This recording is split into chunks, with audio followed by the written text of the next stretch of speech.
Doctor Zeeshan, मुझे समझ नहीं आ रही कि मेरा बच्चा जो है वो स्कूल में बाथरूम यूज़ नहीं करता, जिसकी वजह से अक्सर औक़ात या तो वो पजामा गीला कर देता है या जब घर आता है तो फ़ौरन जो है वो भागता है बाथरूम की तरफ, और बाज़ दफ़ा जो है ना वो अभी पहुँच नहीं पाता और वहीं फ्लोर पे ही जो है कि वो बाथरूम कर देता है। तो उसकी क्या वजह है? मैं बहुत परेशान हूँ और क्या करना चाहिए?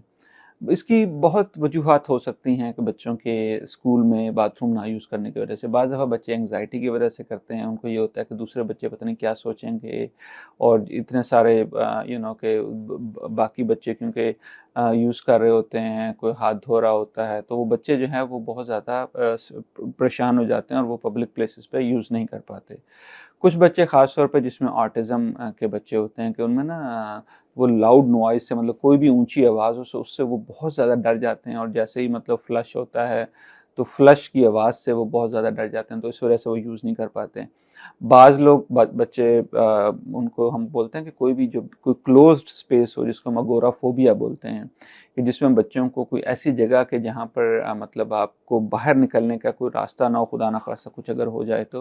तो वो उस वजह से जो है वो कोई भी ऐसी चीज़ जो क्लोज़्ड स्पेस में हो, वो उसको उस वजह से वो नहीं यूज़ कर पाते। बाज़ बच्चे, आप हैरान होंगे कि जो एडीएचडी के बच्चे होते हैं, अटेंशन डेफिसिट हाइपर एक्टिविटी के, बाज़ दफ़ा वो अपने जो काम कर रहे होते हैं, मतलब खेल कूद में इतने ज़्यादा मशगूल हो जाते हैं कि उनको अपनी ही, मतलब उनको वो हाजत हो रही होती है, लेकिन बस वो अपनी एक्साइटमेंट में उसको वो होल्ड किए हुए होते हैं, और यहाँ तक कि कि या तो बहुत लेट हो जाते हैं बाथरूम पहुँचते पहुँचते, या फिर ये है कि वो क्या नाम है, अपनी मसरूफियात की वजह से वो यूज़ नहीं कर पाते। तो इसलिए ये समझना ज़रूरी है कि क्या वजह है। और यहाँ अक्सर औक़ात जब ये वालिदैन मेरे पास आते हैं तो मैं मुख्तलिफ़ जो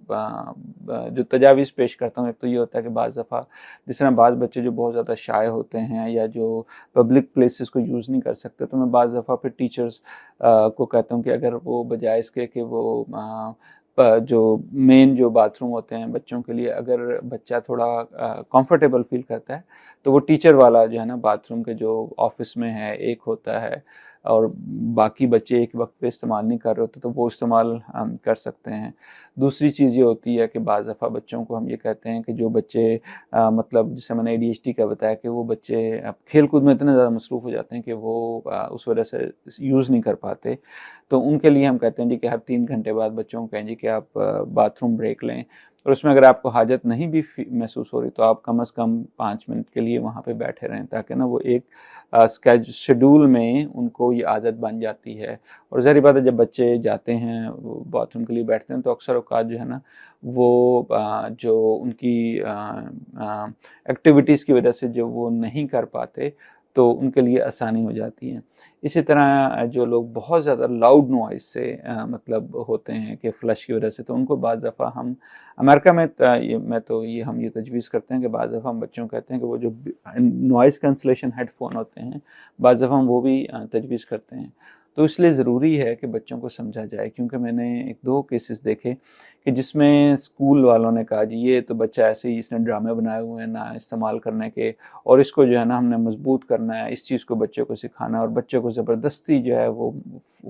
कि नहीं, तुम्हें एंग्जाइटी जो भी हो रहा है, बस तुमने जो है ना वो इस्तेमाल करना है। और बच्चा बेचारा इतना खौफज़दा हो जाते हैं कि जब उनको, ज़ाहिर बात है, अगर जो मैं जिस समय आपको बताया, अगर उनको एंग्जाइटी है, अगर उनको ऑटिज़म है, अगर उनको वो अगोराफोबिया है, तो बच्चे की तो जो है ना वो पैनिक अटैक की तरह बच्चे की हालत हुई है। तो खौफ की वजह से उसको समझ नहीं आ रही होती कि वो क्या करे। बाज़ वो बच्चे इतने ज़्यादा चिड़चिड़े हो जाते हैं, गुस्से में हो जाते हैं कि जब वालिदैन या टीचर या स्कूल उनको फ़ोर्स करते हैं मतलब बाथरूम यूज़ करने के लिए। तो इसलिए ज़रूरी होता है बच्चों को समझें।